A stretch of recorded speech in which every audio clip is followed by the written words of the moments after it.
Bien. Bueno, en la clase pasada empezamos a ver, bueno, les dije que están disponibles las encuestas docentes, mandamos mensaje a las novedades y todo eso, es importante que las hagan. La clase pasada empezamos a trabajar con recursión. Recursión, básicamente, lo que les comentaba que es una técnica de resolución de funciones o una técnica de resolución de algoritmos, digamos, una forma de programar que tiene bastantes diferencias con iteración. Básicamente en la primera parte del curso la técnica de resolución que vimos es iteración y en esta segunda mitad básicamente vamos a trabajar sobre la técnica de recursión. Bueno, vimos que la recursión tiene, bueno, a ver si hacemos silencio, tiene algunas ventajas con respecto a la iteración. Una cosa que mencioné ahí al pasar, que después acá creo que lo vamos a mencionar un poco más, es el tema de que en general cualquier, cualquier solución que yo haga recursiva puedo encontrar una solución iterativa equivalente y si hago una solución iterativa puedo hacer una solución recursiva equivalente. ¿Qué ventajas suele tener la recursión? Bueno, la recursión en algunos contextos es una solución, una técnica de solución que es bastante sencilla o que le calza bien a un problema. Vimos algún ejemplo de función recursiva la clase pasada, vimos factorial y vimos Fibonacci. Si yo tengo la definición de Fibonacci, la definición ya es recursiva, ¿no? Fibonacci de 1 vale 1, Fibonacci de 2 vale 2, Fibonacci de n vale Fibonacci de n menos 1 más Fibonacci de n menos 2. Entonces, ya hay algo en la estructura del problema que quiero resolver que me sugiere una solución recursiva. Yo podría hacer una solución iterativa equivalente para resolver el problema de Fibonacci. Es más, lo vamos a hacer como parte de la clase. Pero en este problema, naturalmente, digamos, es como lo razonable pensar una solución recursiva. Uno de primera no va a tender a pensar una solución iterativa. Entonces, bueno, vimos más allá del tema este de la elegancia, de que puede ser más simple para algún tipo de problemas, mencioné, creo que en la clase pasada mencioné algún ejemplo como de redes sociales o cosas así, en las cuales cuando uno tiene que resolver un problema, la topología, digamos, las características del problema que está resolviendo ya son bastante recursivas. ¿Tá? Si yo tengo una red de contactos, lo que le pasa a un nodo está conectado con otro conjunto de nodos, y si quiero calcular algo sobre este nodo, es más o menos razonable pensar que lo voy a poder calcular en función de sus vecinos y ir repitiendo ese cálculo para todos los nodos vecinos. ¿Tá? Entonces, bueno, hay tipos de problemas sobre los que la recursión es como algo que surge naturalmente. Pero la clase pasada empezamos a ver que la recursión puede tener algunos problemas. Ahora lo voy a hacer acá en el pizarrón para que quede medianamente. Tengo una PPT pero que no tiene todas las llamadas. Para calcular Fibonacci de 7, yo necesito Fibonacci de 7 y Fibonacci de 6.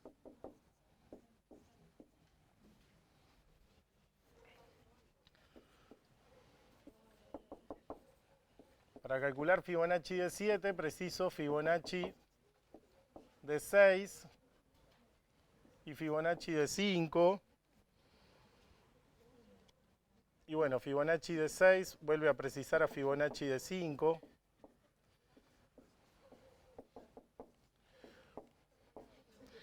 Voy a hacer solamente para este subárbol todas las llamadas. Solamente para este. Fibonacci de 4 precisa, perdón, Fibonacci de 5 precisa Fibonacci de 4 y Fibonacci de 3. Fibonacci de 4 precisa Fibonacci de 3, Fibonacci de 2,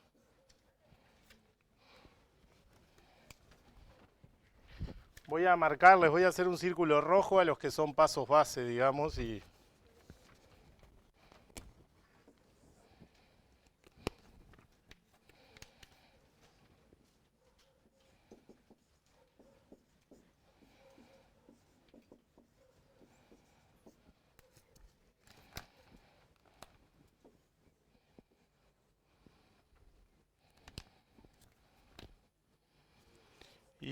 Fibonacci de 3,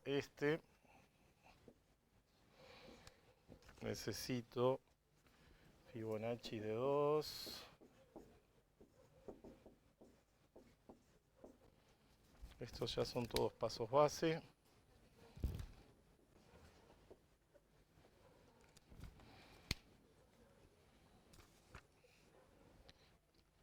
Y Fibonacci, Fibonacci de 4 precisa Fibonacci de 3 y Fibonacci de 2. Este ya es paso base. Y Fibonacci de 3 precisa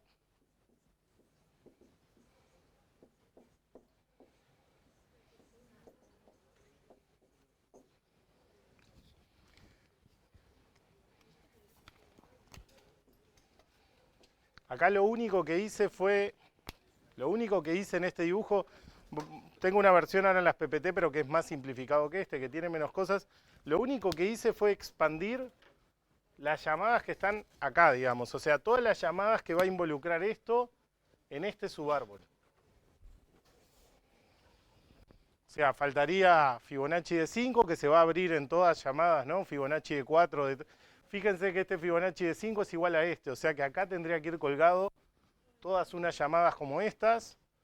Y acá tengo Fibonacci de 6. O sea que acá tendría que ir colgado todo un árbol como este de llamadas por acá. ¿Ah? ¿A qué vamos con esto? Dos cosas. Primero, la redundancia, el tema de fíjense cómo la solución recursiva, ya hablamos la otra vez de que cada llamada implica más espacio, ¿tá? Porque tengo que guardar todas las variables de cada una de las llamadas. Y además de eso, cada llamada es como independiente de las otras. O sea, este Fibonacci de 5 no sabe que en algún otro lugar se va a precisar el Fibonacci de 5. Entonces, se repiten cálculos, ¿tá? O sea, hay redundancia en los cálculos que por cómo es la estructura de las llamadas recursivas no puedo evitarlo, digamos, ¿tá? ¿Se entiende eso? ¿Se ve? La otra vez hicimos algún ejemplo un poco más chico para ver cómo son las llamadas, ¿tá? Pero fíjense que esto empieza a crecer muchísimo, ¿tá? Entonces, la recursión a veces puede ser una solución bastante elegante, pero puede ser bastante ineficiente. Como siempre les decimos, en este curso no es tarea de ustedes el entender cuándo una de esas soluciones es mejor que la otra. No les pedimos que ustedes en un ejercicio digan, este lo hago recursivo porque está bien. La solución iterativa equivalente sería muy difícil, sino que es una técnica que ustedes tienen que conocer, tienen que saber usarla, y lo que va a pasar es que le vamos a decir tal ejercicio, tal parte, háganlo recursivo. Y lo que queremos es que en ese lo resuelvan recursivo. Lo otro es que el otro día me preguntaban sobre cómo eran las llamadas y cómo se iban resolviendo. ¿Se acuerdan el tema que les decía de cuando tengo el código y estoy ejecutando, yo llego a evaluar, llego acá y tengo que realizar esta asignación, y lo que pasa es que hasta que yo no completo esta instrucción no puedo pasar a la siguiente. Como esta instrucción se compone de dos llamadas a funciones, lo que va a pasar es que primero se evalúa una y después se evalúa la otra. Entonces fíjense lo que pasa acá. Yo llamo a Fibonacci de 8 y en algún momento eso se transforma en que tengo que calcular Fibonacci de 7 y Fibonacci de 6. O sea que lo primero que va a tratar de calcular Fibonacci de 8 es esto. Va a tratar de llamar a Fibonacci de 7. O sea, cuando tenga que evaluar esta expresión en Fibonacci de 8, va a tratar de evaluar Fibonacci de n-1, que es Fibonacci de 7. Se va a meter de vuelta en la llamada y va a tratar de llamar a Fibonacci de 6. Esta va a ser la segunda llamada que va a hacer. Después se va a meter a Fibonacci de 5. Siempre se está metiendo por la rama izquierda, porque ¿qué es lo que está pasando? Llega acá, viene acá, tiene que evaluar y se mete por acá. Empieza a ejecutar, no está en caso base, viene, se mete por acá. Se mete por acá, siempre se mete por el... El caso base es solo 1 y 2, sí.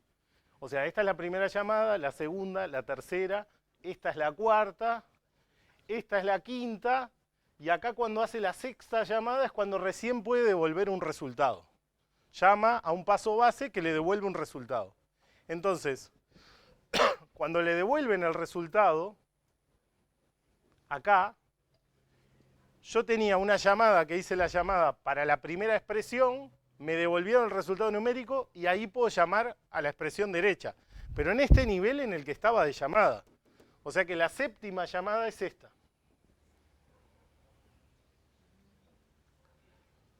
Cuando esto me devuelve el resultado, en la llamada esta que estaba, tuve el resultado de la primera expresión y el de la segunda puedo hacer la cuenta y devolvérsela al que me llamó. El que me llamó fue este. Y me llamó como primera llamada, digamos. Fui Fibonacci de 3 de este Fibonacci de 4 que se quiere calcular. Pero falta la segunda expresión. O sea que la octava llamada es esta. ¿Se está entendiendo esto? Lo que estamos viendo es que en qué orden se dan estas llamadas. Acá lo estamos como viendo, acá lo que estamos viendo es como macro, como plano, todas las llamadas que hay. No estamos haciendo como hacíamos las otras veces, que hacíamos la ventanita y íbamos viendo el orden. Lo que les estoy diciendo es que vean en esto que está hecho tipo sábana, en qué orden realmente se realizan esas llamadas y cuándo los resultados están prontos. ¿Tá? O sea, para que se llegue a este Fibonacci de 3 es porque todo esto ya se solucionó, se volvió acá, o sea, todo esto ya no existe, ya dejó de existir y este está llamando para acá. O sea, esta llamada es la octava, con eso tengo el resultado de este Fibonacci de 4, que se devuelve a este que me llamó, y este precisa para evaluar esto. O sea que esta es la novena.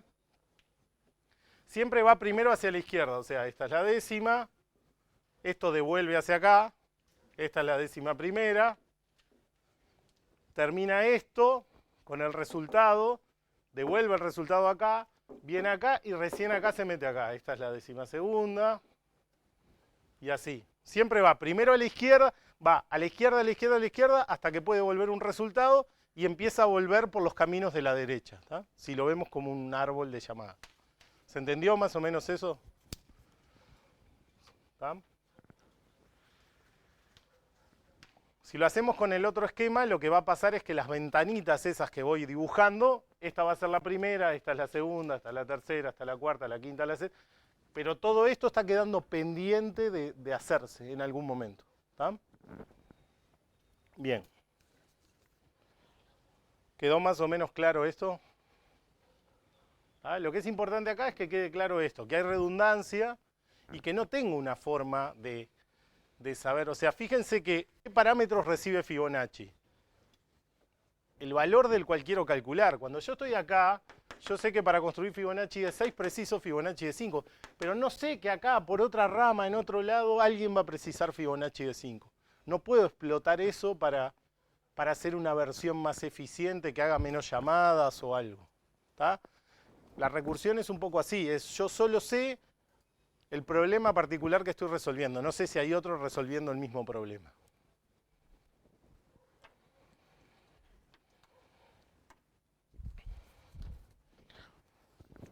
Bueno, y asociado con esto,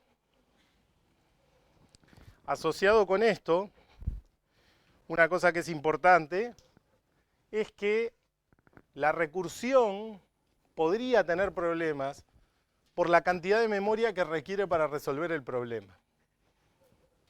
Independientemente de que esté bien programado. Si yo tengo un problema que tiene que hacer muchísimas llamadas recursivas sobre una estructura grande, el problema que hay es que esa estructura en muchos casos capaz que se tiene que copiar en cada llamada.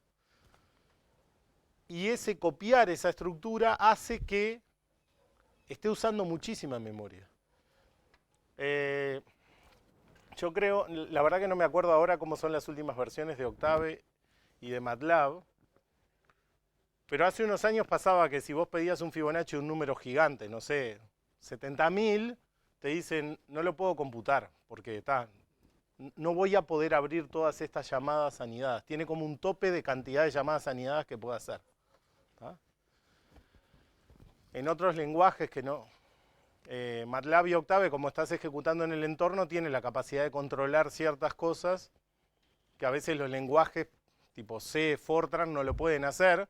Entonces lo que te pasaría en C o Fortran es que empieza a hacer llamadas hasta que en un momento se queda sin memoria y revienta. ¿Tá? Eso independientemente de lo que dijimos en la clase pasada de si yo no pongo un paso base y todo eso, ¿no? O sea, yo podría estar haciendo un programa que esté correcto, que tenga todos los pasos base, que tenga todas las llamadas recursivas y lo estoy llamando para instancias grandes y el programa revienta igual. ¿Tá? ¿Se entiende eso? ¿Tá? Eso tiene que ver con la forma en que funciona recursión. Eso en MATLAB y en Octave se agrava un poco por una cosa que tiene MATLAB y Octave que en otros lenguajes no pasa, por lo menos no pasa estrictamente de esa forma, que es el tema este de que los parámetros se copian. ¿Tá? Imagínense que yo estoy representando, no sé, el río de la Plata, son elementos finitos, y de alguna forma los puedo guardar en un vector. Y tengo 1.000.000 de elementos.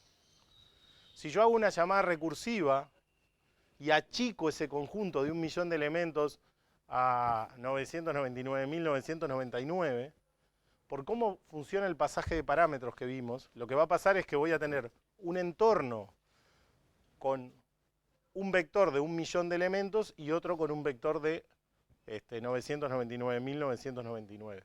¿Se dan cuenta de eso? Vamos a hacer acá un...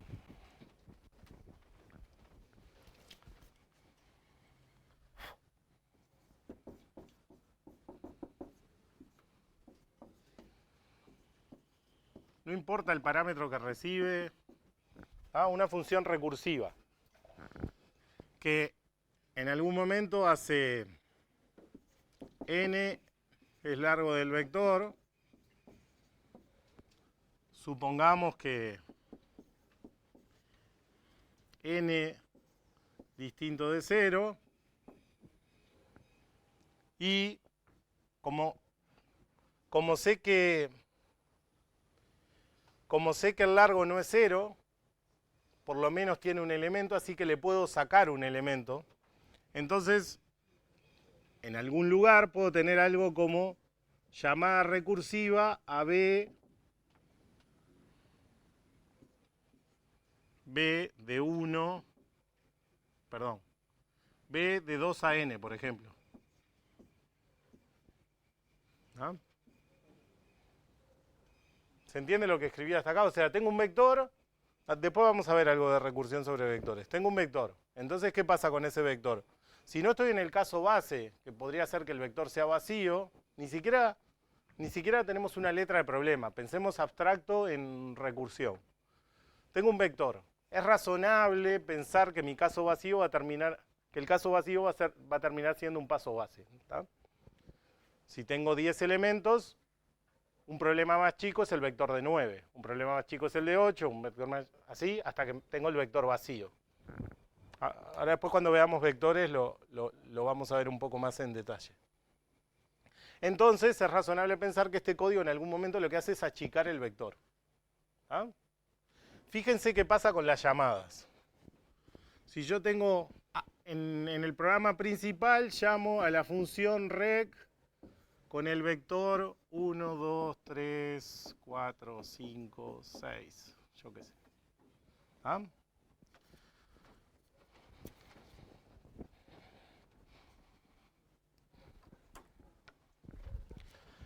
Empiezo a ejecutar esto. No sabemos ni qué hace la función, no importa. Tengo una variable b y esa variable b que tiene un vector que tiene 1, 2, 3, 4, 5, 6. ¿Ah? Acuérdense de mis dibujitos, llego acá a la llamada porque el vector no es vacío.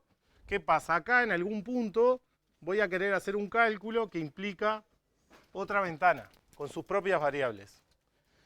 ¿Cuál es el vector B que me pasan? El vector B que me pasan es el vector B del entorno anterior desde el segundo elemento. Entonces, la variable B de la segunda llamada tiene 2, 3, 4, 5, 6. ¿Se dan cuenta de eso? ¿Lo ven eso? Fíjense lo que hacíamos en Fibonacci, en factorial y eso. Yo tenía un número, hacía la llamada al otro y lo que le pasaba era el número, ¿tá? Achicado. Yo acá tengo un vector y estoy haciendo una llamada a otro vector, a otra vez a la función. Entonces, le estoy pasando como parámetro el vector. ¿Cómo? Le estoy diciendo desde la posición 2 hasta la n. Entonces, es este vector recortado en la primera posición. Cada una de estas es una variable distinta en cada una de las llamadas. Lo mismo pasaba, acuérdense factorial, yo llamaba factorial de 5 y tenía en un entorno una variable que valía 5, en otra valía 4, en otra valía 3. Bueno, en esta el vector es 1, 2, 3, 4, 5, 6. En la segunda llamada es 2, 3, 4, 5, 6. Y así va a ser en todas, ¿no? El siguiente entorno va a ser 3, 4, 5, 6. En el siguiente entorno va a ser 4, 5, 6.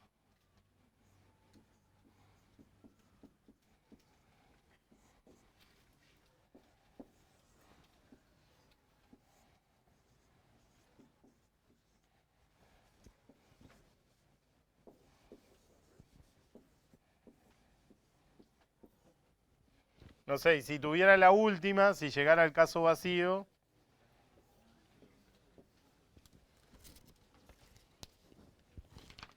¿se dan cuenta que este código que va recortando involucra que se hagan todas estas llamadas? Bueno, fíjense lo que pasa acá. Tengo 1, 2, 3, 4, 5, 6, tengo 7 llamadas y en realidad tengo elementos repetidos por todos lados. Todo eso está ocupando memoria. Esto, cuando yo trabajaba iterativamente, ese vector lo guardaba en 6 lugares, digamos, en 6 posiciones que guardaban enteros. Acá, por cómo se dan las llamadas, voy a tener 6, 11, 15, 18, 20, 21 y bueno, y si el vacío lo cuento, 22. O sea que eso que guardaba en 6, lo termino guardando en 6 o 7, si el vacío lo cuento como parte de eso, lo estoy guardando como en 22 lugares. O sea que cuando uno hace cosas recursivas que involucran vectores, es relativamente fácil quedarse sin memoria si esos vectores son grandes. ¿Tá? Aunque el código esté perfecto. ¿Tá? Eso es importante que lo tengan en cuenta. Capaz que haces el código perfecto y tu programa se rompe y es porque te está comiendo toda la memoria. Sí. Bueno, este código está así. Sí, podría, o sea, si solo fuera esto, si n es distinto de 0, recortaría y hace eso. Sí. Es que es lo... Esto creo que en algún caso lo habíamos visto, pero como el largo es 1, cuando vos le decís a un vector, a este vector, que tiene un solo elemento, le decís de 2 a 1, le estás dando como dos posiciones que no tienen sentido, entonces lo que te devuelve es el vector vacío. ¿Ah? Lo que les decía, que eso sí es un comentario al margen, se darán cuenta que esto no es muy eficiente, digamos. Uno puede tener la idea de resolver un problema recursivo y que no funcione exactamente así. O sea, bastaría con que la recursión esté armada de alguna forma en la que yo pueda saber qué posiciones a partir de la cual tengo que mirar y no tendría que copiar todos los vectores. Hay otros lenguajes como C, como Fortran, que uno puede hacer cosas más inteligentes, digamos. ¿Tá? En Octave y en MATLAB no es tan sencillo hacerlas. Funciona con este esquema de la copia, básicamente.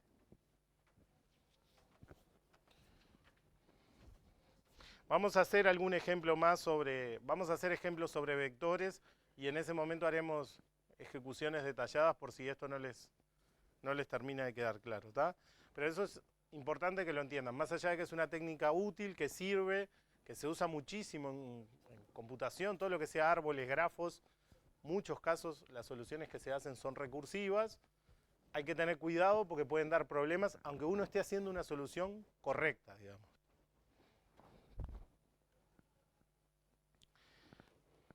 Bueno, tenemos la definición ahí de Fibonacci, que es la misma que veníamos viendo. Lo primero que vamos a hacer es ver una solución iterativa equivalente.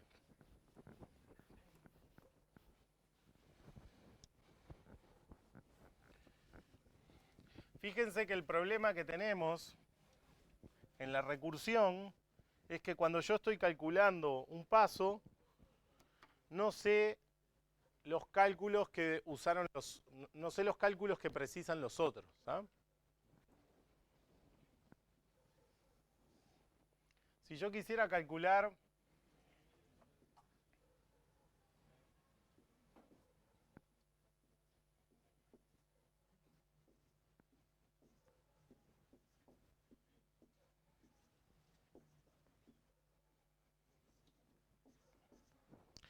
fíjense una cosa, Fibonacci de 1 es el caso base que yo lo conozco, es 1. Fibonacci de 2 es 2.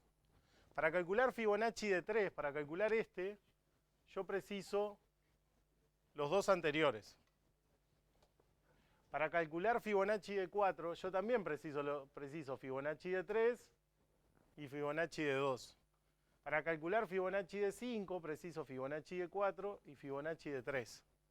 O sea que si yo reordenara los cálculos, ¿tá? Si reordeno los cálculos y hago las cuentas, llamémosle de izquierda a derecha acá, yo nada más preciso calcular el valor de una función una vez sola. ¿Ah? ¿Se ve eso?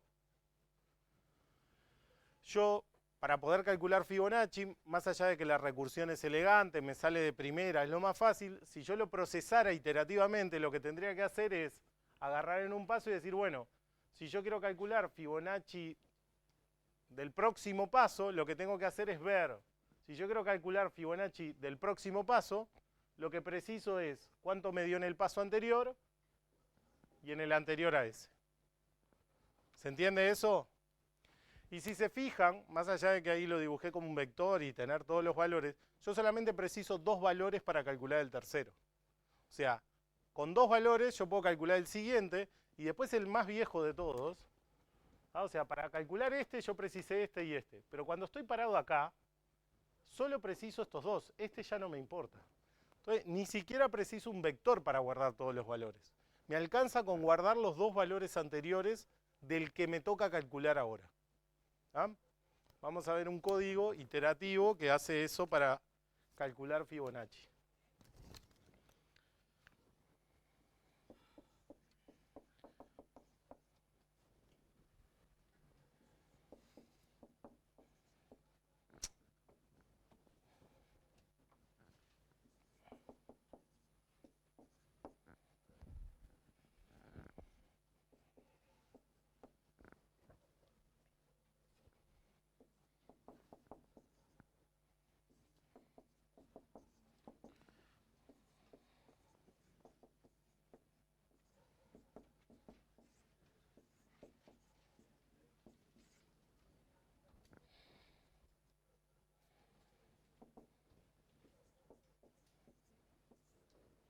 Sigo acá con el código.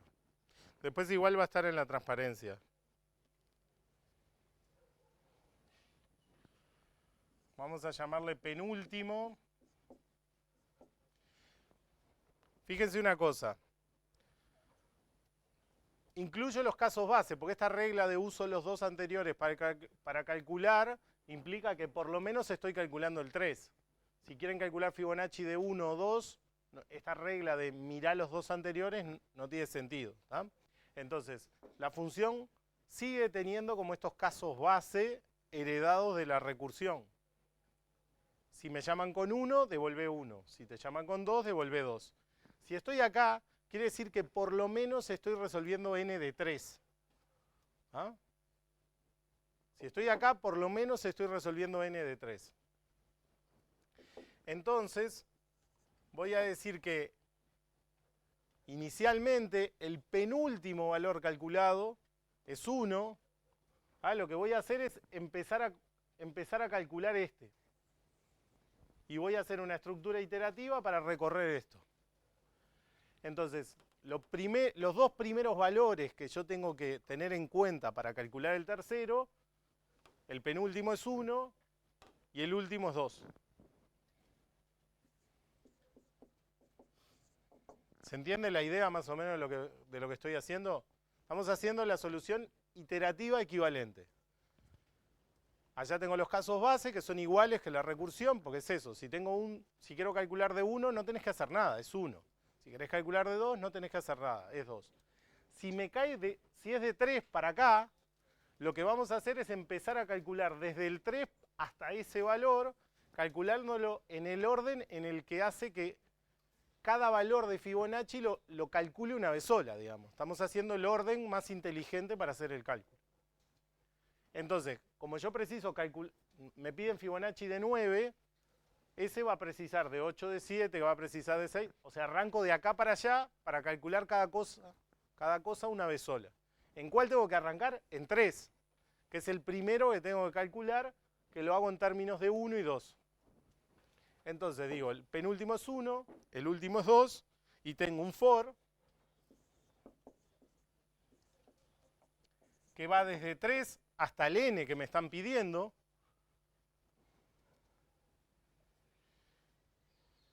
¿Y qué hace ese for? ¿Qué tiene que hacer ese for para calcular el siguiente, el 3? Sumar los dos anteriores. Lo que yo hacía allá, lo que les decía acá con las flechitas, ¿no? Para calcular un nuevo paso, lo único que tengo que hacer es sumar estos dos valores. Si sumo estos dos valores, ese es el nuevo valor.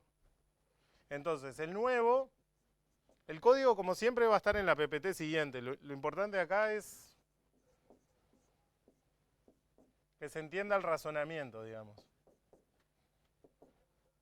El nuevo valor, el 3, ¿cómo calculo el 3? Sumando el 1 y el 2. Cuando esté en el paso 4, ¿cómo voy a calcular? Y calculando estos dos. Entonces, lo que tengo que hacer ahora es actualizar ese penúltimo y último que me indicaban los valores anteriores. Entonces, por eso, penúltimo, ahora es último. Los nombres pueden ser medios entreverados, pero... Y último, ¿cuál es? Es el nuevo.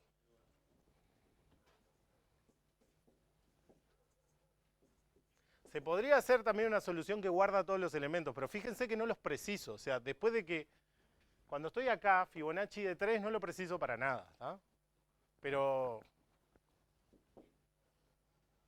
¿Se entiende esto? Yo tengo que calcular este paso y lo que tengo que correr es los dos valores a la próxima ventanita.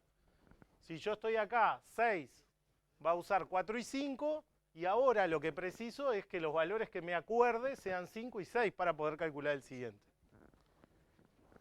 Entonces, bueno, acá está el end del for, y el resultado que tengo que devolver es lo mismo porque me queda en último o en nuevo, como quiera. Por coherencia lo voy a poner en último, pero son iguales, último y nuevo, así que... Y acá está el end del else.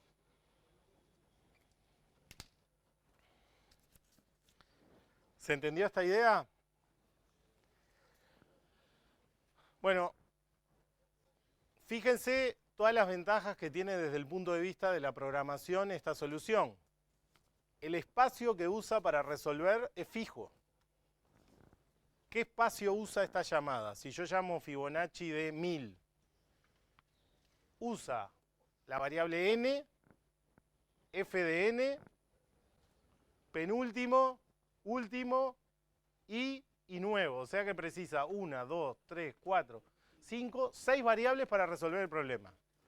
Con 6 variables resuelve el problema. Itera sobre esos valores, pero necesita 6 variables. Si yo quería calcular Fibonacci de 1000 recursivo, por lo pronto iba a tener 1000 llamadas en una sola, digamos, en una sola rama, más todas las vueltas y las venidas, ¿tá? Fíjense que desde el punto de vista de lo que vendría a ser eficiencia computacional, esto es muchísimo más eficiente. Utiliza menos variables, evita cálculos repetitivos porque los cálculos están en orden, y cuando calculo Fibonacci de 8 me aseguro inmediatamente de usarlo. Si les pregunto, ¿cuál solución harían ustedes si les hiciera un ejercicio que fuera resuelvan Fibonacci, les doy la función de Fibonacci y les digo, hagan un código el que a ustedes les guste que resuelva Fibonacci? Van a hacer aquel. Porque esto te lleva un tiempo darte cuenta, hay que razonar. Esto, por el tipo de estructuras que trabajamos en este curso, es más difícil que lo vean, pero cuando uno trabaja sobre grafos, cuando trabaja sobre estructuras más complejas, la recursión está como inherente al problema, entonces aquella solución te sale natural. Y lo que tratás es de buscar una forma eficiente de hacerlo recursivamente. Pero la solución iterativa en muchos casos puede ser muy complicada de verla. ¿Tá? Fíjense que este caso, que es relativamente sencillo, tiene sus complicaciones. ¿Tá? Entonces, bueno, esto más o menos es lo que dice la PPT siguiente. Ahí está el código.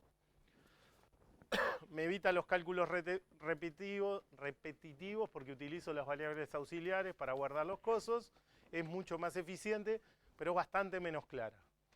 ¿Tá? Tengo que sentarme a ver un rato qué es lo que está haciendo esta iteración, pensarlo un poquito para entenderlo. ¿Tá? En el otro lo veo y me doy cuenta enseguida de lo que está haciendo. Bueno, y eso es más o menos general y aplicable a...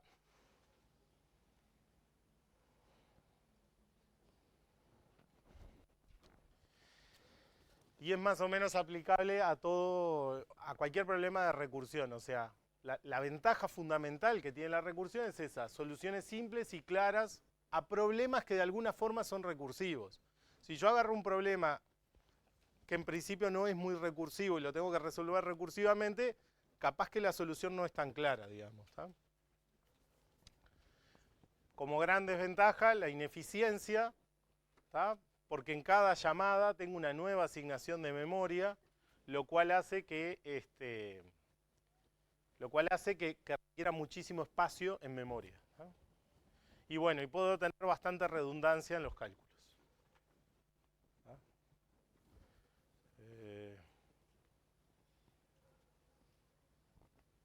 Eso de claridad y sobrecarga es menos importante. En algún momento, creo que es ahora algo que se ha tratado de dejar de, o por lo menos no es un tema que esté de moda últimamente en informática. En algún momento en informática lo que se trataba, o un tema de estudio en el que se trataba de trabajar es en tratar de que uno pudiera especificar el comportamiento recursivo de una función y que el compilador o el lenguaje tuviera la capacidad de hacer la implementación iterativa de ese algoritmo, que tendría las dos ventajas, ¿no? Yo hago todo prolijo, yo hago todo fácil, lo entiendo, y el que trabaja es el compilador o el lenguaje encontrando la solución iterativa. Eso se logró hacer para algunos problemas sencillos, pero a gran escala no funciona, digamos, o no es fácil de hacerlo. ¿Se entendió más o menos esto? ¿Ah? Esto es, fíjense que en este curso vamos a ver 5 clases de recursión. Había alguien que decía que cuando uno tiene en la mano un martillo, todas las cosas parecen clavos. No salgan de este curso pensando que todas las soluciones que tienen que hacer son recursivas a todos los problemas, porque seguramente si hacen, no sé, métodos numéricos o hacen alguna electiva de alguno de los institutos técnicos y trabajan con datos grandes y hacen una solución recursiva, se pueden topar con problemas reales de que no les funcione. ¿Tá? Traten de usar en ese momento lo que les parezca mejor.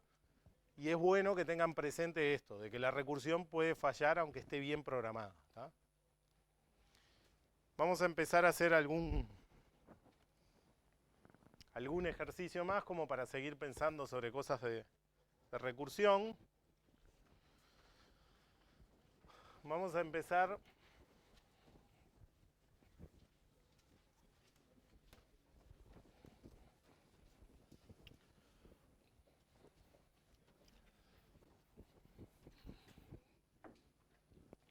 con un ejercicio que pide escribir un programa recursivo que calcule los cuadrados, o sea, los números elevados al cuadrado de los enteros hasta n. ¿Tá? Queremos hacer una función recursiva que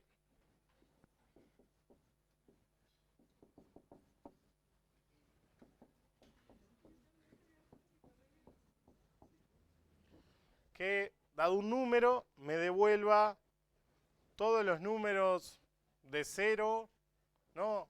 De 0, de 1, no me acuerdo. Puede ser de 0, puede ser de 1, es lo mismo. 1 al cuadrado, 2 al cuadrado, 3 al cuadrado, n al cuadrado. ¿Tá? Como siempre, lo primero que tenemos que identificar son parámetros de entrada y parámetros de salida. Parámetros de entrada para esta función, ¿cuántos tenemos? Uno solo, ¿no? Lo único que precisamos saber es ese número n. Con eso nos alcanza. Parámetros de salida.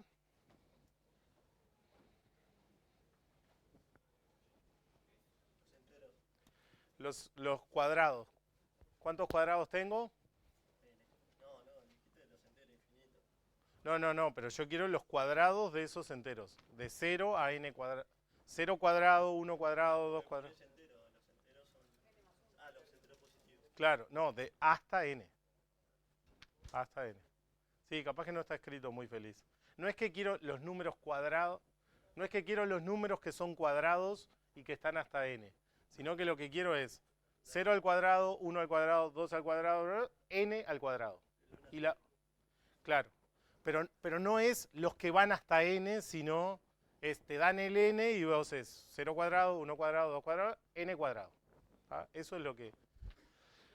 En realidad serían n más 1 parámetros que tendría que devolver, eso es imposible, o sea, porque dependería del valor de n, ya lo hemos hecho esto en otras funciones, lo que uno debería hacer es devolver un vector que contiene los n más 1 valores, o sea que preciso un solo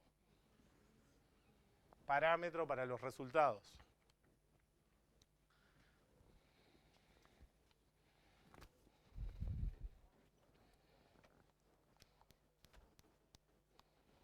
Caso base,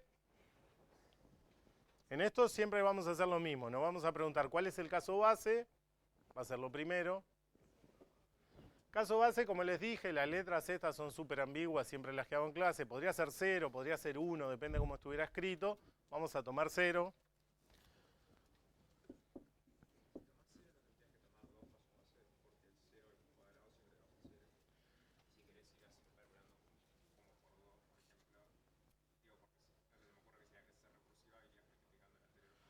No, porque cada uno, vas a ver que cada uno es...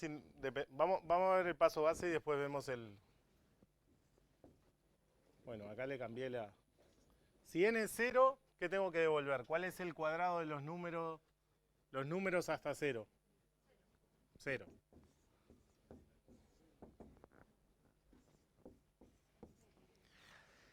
Si no es 0... Acá viene esto que yo les decía de, para mí, cómo yo les sugiero que lo piensen a ustedes. Como siempre en todas estas cosas, cómo le cae a cada uno la ficha, cómo piensa los problemas, es personal, digamos, por más que uno trate de transmitirle una forma de encararlos. Hay gente que entiende, digamos, más allá de cómo funciona la técnica, ve la solución por un lado, la ve por otro. Para mí lo que funciona, sobre todo cuando uno está empezando a resolver estas cosas, es pensar un poco por analogía la inducción completa, les decía. ¿Qué es lo que uno hace cuando uno hace una demostración por inducción completa? Que seguramente hace años que no hagan una.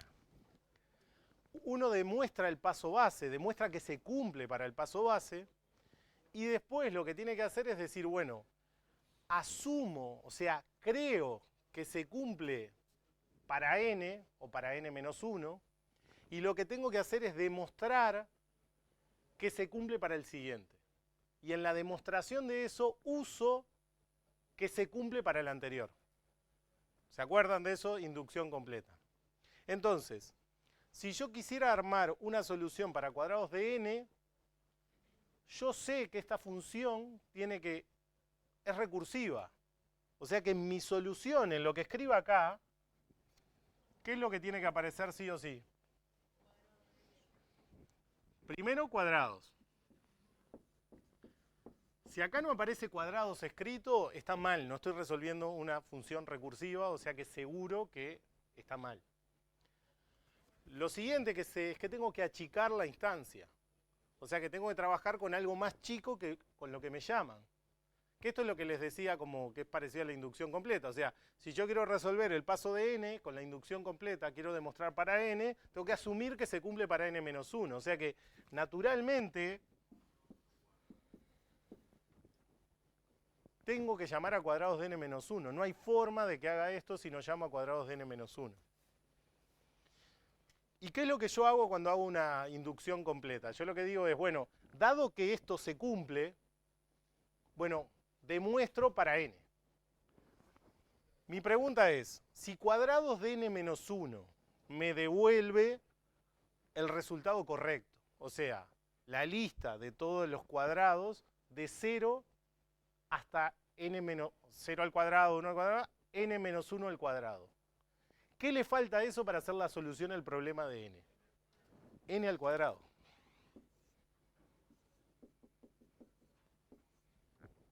Y esa es la solución recursiva. ¿Se entendió esa idea, esa forma de razonarlo, digamos? Yo voy a tratar siempre de plantearlos así porque me parece que es como es más natural que salgan. Digamos. Acá hay algunas cosas que les pueden hacer ruido. Ahora vamos a hacer un ejemplo de ejecución para que vean que esto efectivamente es así. ¿Qué es esto de que vos decís, pero vos estás asumiendo que eso te da el resultado correcto? Bueno, si eso no diera el resultado correcto, no funcionaría la recursión, digamos. Porque fíjense, yo acá llamo con cuadrados de 3 y acá en algún momento me va a llamar a cuadrados de 2. Si cuadrados de 2 no me devuelve 0, 1 y 2, si lo escribo desde la consola, ¿qué valores me va a devolver? Me tiene que devolver 0, 1 y 2. No hay forma de que me devuelva otros valores. Vamos a hacer un ejemplo de ejecución así cortito para...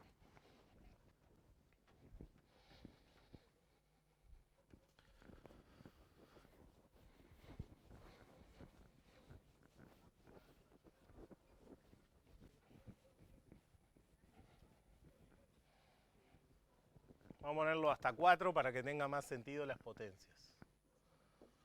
Yo quiero llamar a cuadrados de 4. Llamo a cuadrados de 4, perdón. Entonces,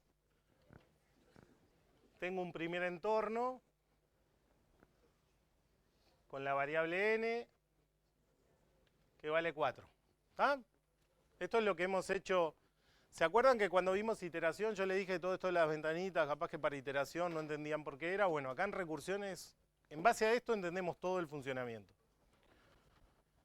Entonces, n no vale 0, o sea que vengo acá. Yo voy a tratar de construir mi solución y, y ese y, acuérdense otra vez, tengo dos...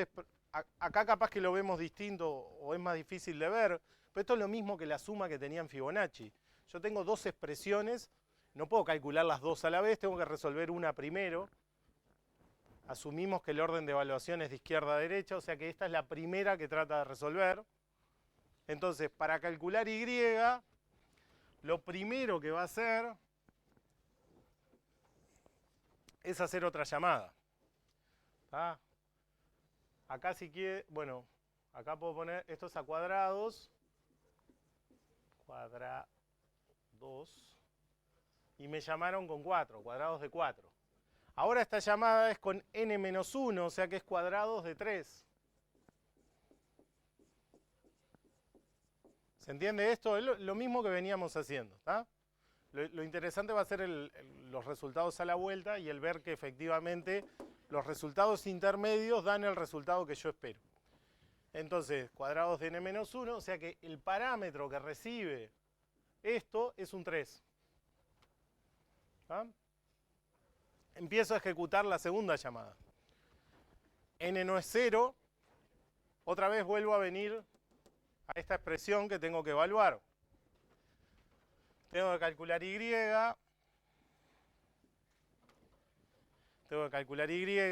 Evalúo la expresión de la izquierda. La expresión de la izquierda es otra llamada a cuadrados, así que me hago otra ventanita. N menos 1, n valía 3, menos 1 es 2. O sea que esta llamada se hizo con 2. Y empiezo a ejecutar en este entorno. n vale 0, n es distinto de 0, perdón. Otra vez evaluar esta expresión, cuadrados de n menos 1.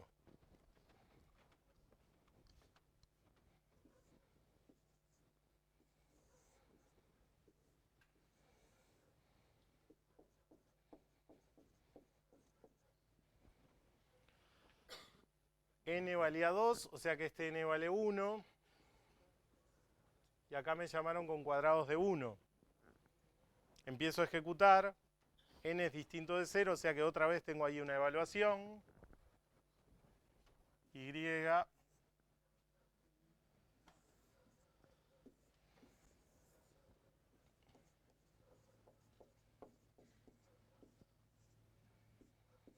Fíjense que esto es lo mismo que hemos hecho la clase pasada y esta anterior con las llamadas. O sea, todas estas llamadas están en memoria. Están todas a la vez en memoria. Hay una que es la que está activa, que es la que está ejecutando, las otras están esperando que alguien les dé un resultado para poder hacer algo. O sea, esta se trancó, esta se trancó, esta se trancó, esta se trancó y llegó hasta acá. Y voy a ejecutar esta. N vale 0, sí, así que Y en este entorno vale 0. Llegué al final de la función. Y como llegué al final de la función, esa función devuelve Y. O sea que fíjense que lo que devuelve esta función hacia afuera es un vector que se compone solamente del elemento 0. Y acá es donde yo les decía esto de que llamé a cuadrados de 0. ¿Y qué resultado me tenía que dar? Un vector que tuviera un 0, no me puede dar otra cosa. Si me da algo distinto a eso, si yo escribo en la consola cuadrados de 0, me va a dar mal. Esa función no va a resolver el problema. Entonces, esto es razonable con esto, digamos. ¿Ah? Esto es lo que me devolvió para acá. Esto no existe más. ¿Ah?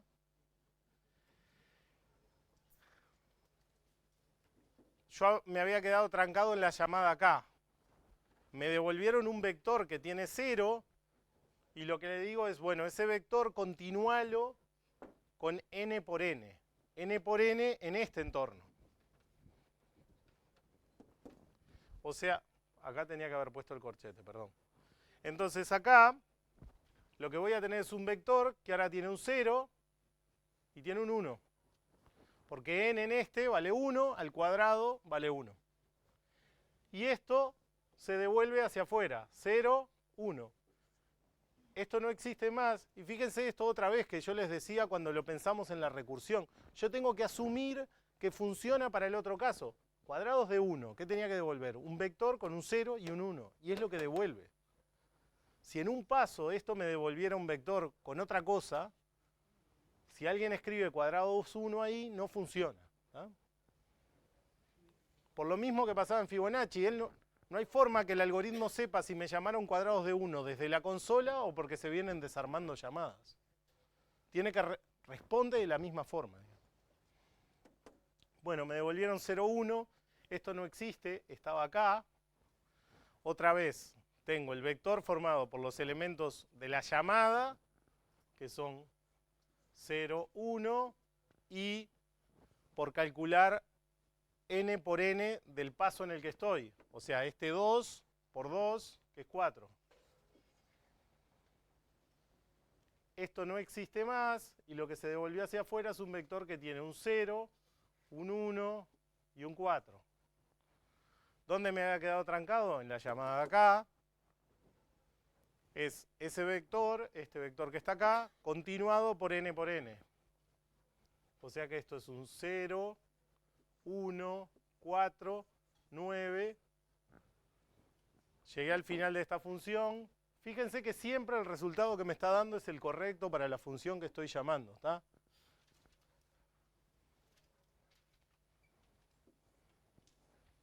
¿Qué se devuelve hacia afuera?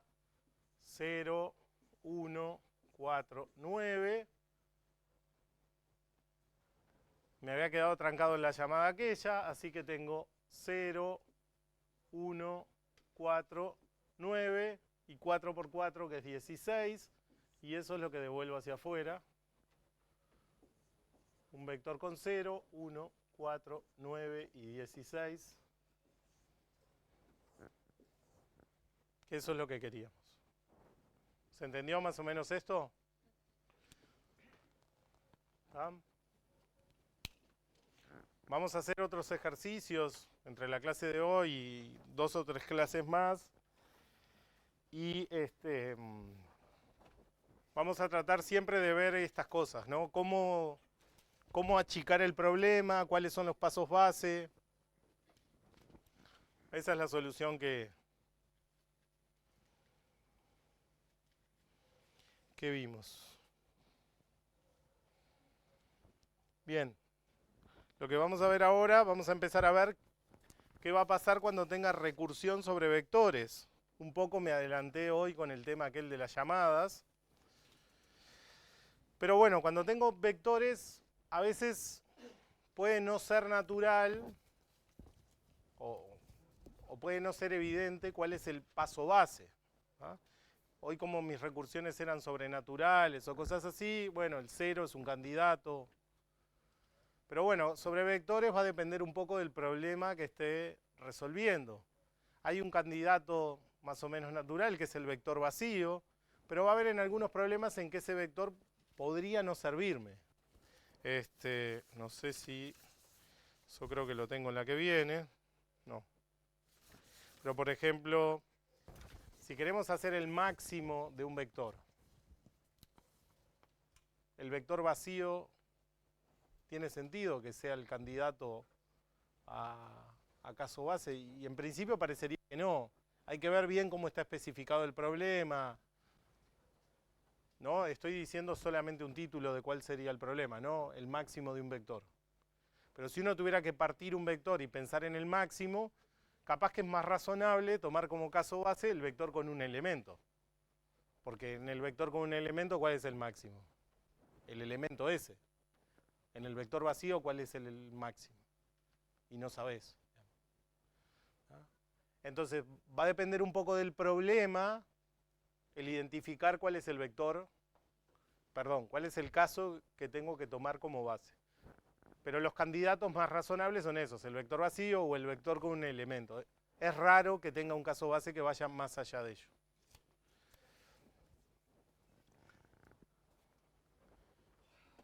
¿Cuál vendría a ser el caso recursivo, el caso que yo consideraría por defecto como recursivo?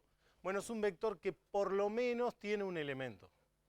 ¿Por qué por lo menos tiene que tener un elemento? Ahí va a depender un poco de cómo son los casos base, ¿no? Pero por lo menos tiene que tener un elemento para que yo pueda achicarlo y sacarle un elemento. Si yo no tengo algo que por lo menos tiene un elemento, no puedo achicar esa instancia. ¿Ah? Entonces, ese sería mi candidato a caso recursivo. Y lo que tengo que tener en cuenta acá, que en los naturales lo hacía salía medio directo porque iba achicando el número, es que lo que me tengo que asegurar en cada llamada es que el vector se achique. Si yo tengo llamadas a las que llamo a algo con vector del mismo tamaño o más grande, lo que va a pasar es que esa recursión no va a terminar nunca. ¿Tá? Así que, ¿se entendió más o menos esto? Ahora cuando veamos ejemplos vamos a discutir en esos ejemplos cuáles podrían ser los casos base o cuáles son los casos recursivos. Vamos a hacer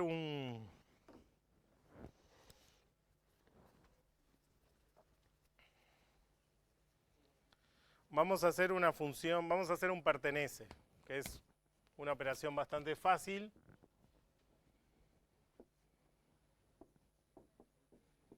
Queremos, dado un vector y un elemento, ver si ese vector pertenece o no pertenece. Si pertenece, devolvemos 1.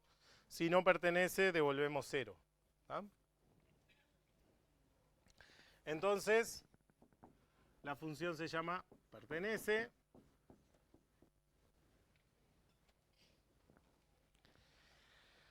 La función se llama pertenece. Bueno, tengo dos parámetros, el vector y el elemento que estoy buscando, ¿no? Acá también es otra cosa que tenemos que pensar cuando uno tiene recursión, que es, uno puede tener más de un parámetro y una cosa que tiene que identificar es en qué cosa va a ser la recursión. ¿Ah? ¿Qué es lo que va a achicar para ir resolviendo el problema? Cuando uno está haciendo un pertenece, es medio natural que lo que va a ir achicando es el vector. Porque lo que va a ver es si ese elemento está o no está en el vector. No tendría sentido ir achicando el elemento, haciendo L en menos 1, pues en este caso no me serviría. En este caso capaz que parece bastante sencillo, pero cuando uno tiene una función con 2 o 3 parámetros, a veces no es trivial darse cuenta cuál es el elemento en el que tiene que hacer la recursión. Bueno, y vamos a llamarle f de n al resultado.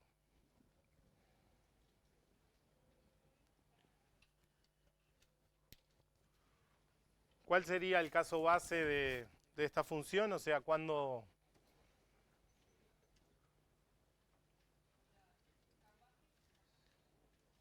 estamos trabajando con recursión sobre vectores. ¿Cuál es un buen candidato a el vacío? ¿Qué quiere decir? Acuérdense de lo que había dicho la clase pasada con los números naturales, ¿no?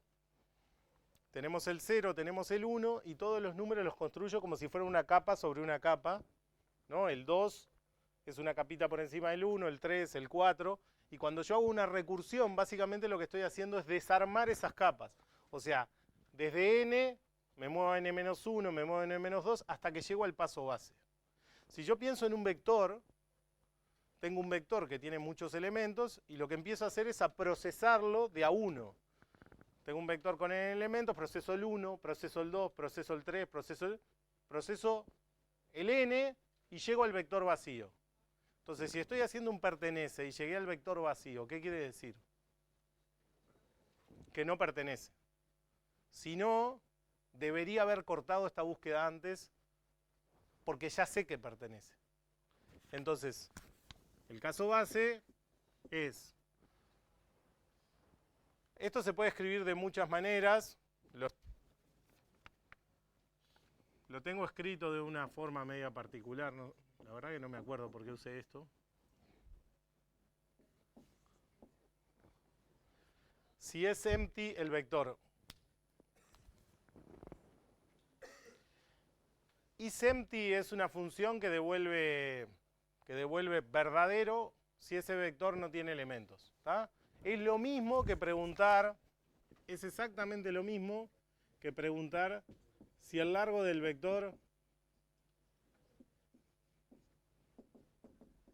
es 0. Es exactamente lo mismo que eso. ¿Tá? Es otra forma de escribirlo.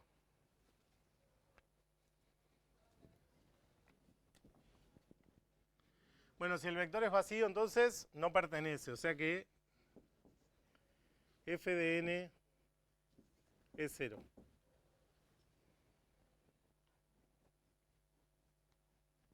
Si el vector no es vacío, ¿qué hacemos? Fíjense lo que yo les decía acá.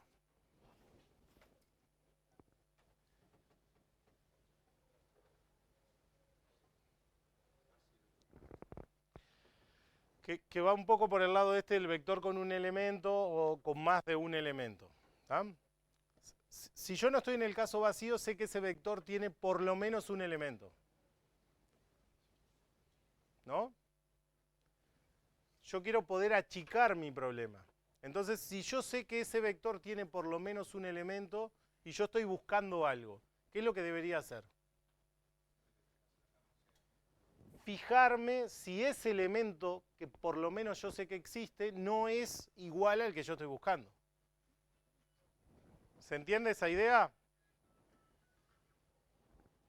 Si yo estoy buscando un elemento y sé que tengo un vector que por lo menos tiene 1, lo que debería hacer es ese por lo menos 1 que tiene, ver si es igual al que estoy buscando. Si es igual, ya está, terminé la búsqueda, no tengo que hacer absolutamente más nada. Porque el elemento pertenece. ¿Se entiende eso? O sea,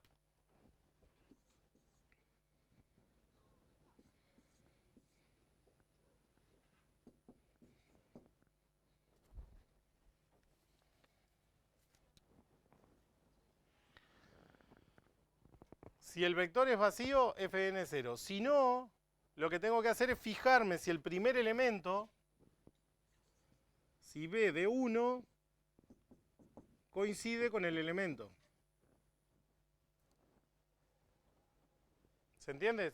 Tengo un vector, no estoy en el caso vacío. O sea que lo único que sé hasta ahora es que por lo menos tiene un elemento.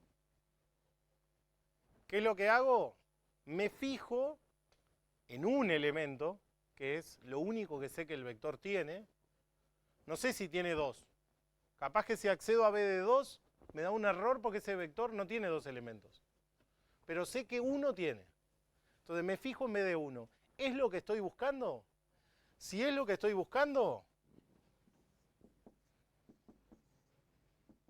f de n vale 1. Ya está, no tengo que hacer más nada. No me importa lo que venga, no me importa si hay un resto de vector. ¿Tá? Fíjense, lo que estamos haciendo acá es, si lo quieren como escribir separado en casos, es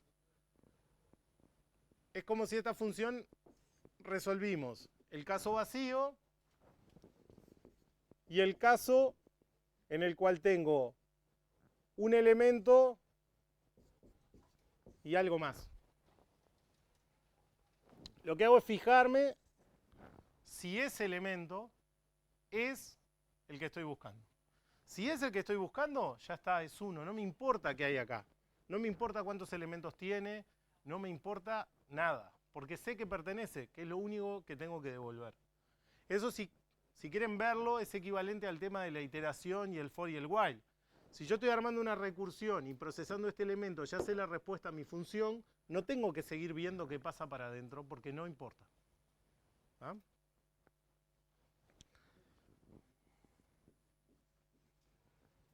Si no,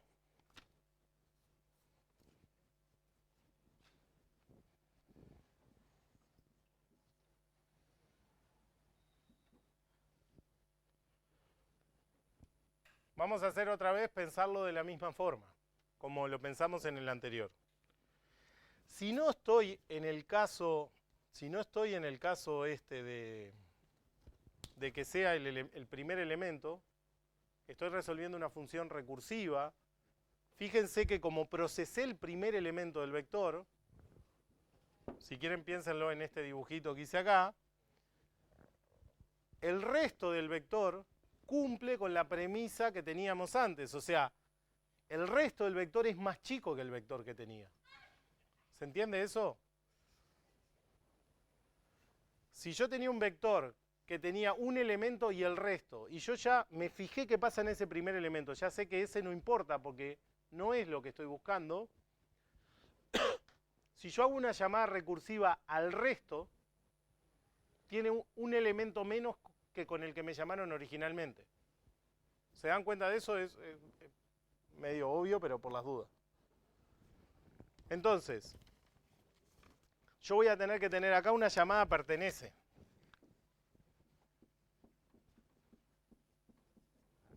Porque estoy haciendo una función recursiva. ¿A qué vector voy a usar ahí para el pertenece?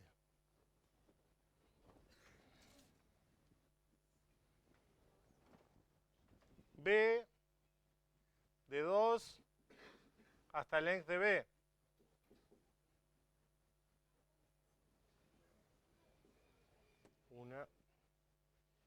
Esto es una L que parece 2. El vector B desde la posición 2 hasta el final.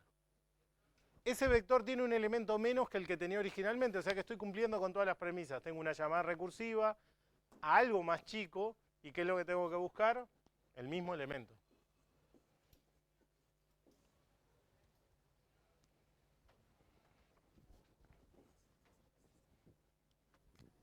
Y esa es la solución al problema. Y fíjense que estamos haciendo otra vez lo mismo que hicimos en el ejercicio anterior.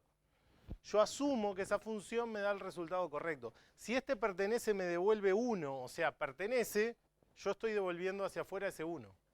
Si devuelve 0, quiere decir que cuando busqué en ese otro pedacito de vector no lo encontré y entonces devuelvo 0. No tengo que hacer nada, porque el procesamiento yo lo hice acá, digamos. Lo que yo achiqué el cómputo Lo que achiqué la resolución del problema lo hice antes. ¿Por qué? Bueno, porque es más eficiente hacerlo primero, ¿no? Fíjense, uno podría haberlo hecho de las dos formas, ¿está? Esto es importante porque es algo que después en los ejercicios lo hacen en el orden cambiado y un poco eso se penaliza en la corrección. Piénsenlo, es parecido a la iteración, ¿no? Si yo tengo un vector que tiene el elemento x y xs, si yo llamo recursivamente primero para xs, estoy abriendo todo hasta el final y a la vuelta me voy a dar cuenta de si los resultados son correctos o no, en qué punto tengo que decir que pertenece. Eso es mejor hacerlo a la ida, digamos. Es como que hay un ida y vuelta de la recursión. Esta idea que les decía de las capas. Cuando yo tengo el vector, cuando lo voy a desarmar, me fijo, ¿el elemento es lo que estoy buscando? Si es lo que estoy buscando, no achiques el vector, no precisas más nada, ya está, es la solución al problema. Uno podría hacerlo al revés, que es llamar siempre, entonces uno iría achicando, achicando, achicando, llega hasta el vacío y después a la vuelta viene viendo si son iguales o no. Pero fíjate que eso te hizo armar y desarmar completamente el vector, hacer todas las llamadas, cuando en realidad capaz que estaba en la tercera posición y es un vector de 1000 elementos. ¿Ah? ¿Se entendió eso más o menos?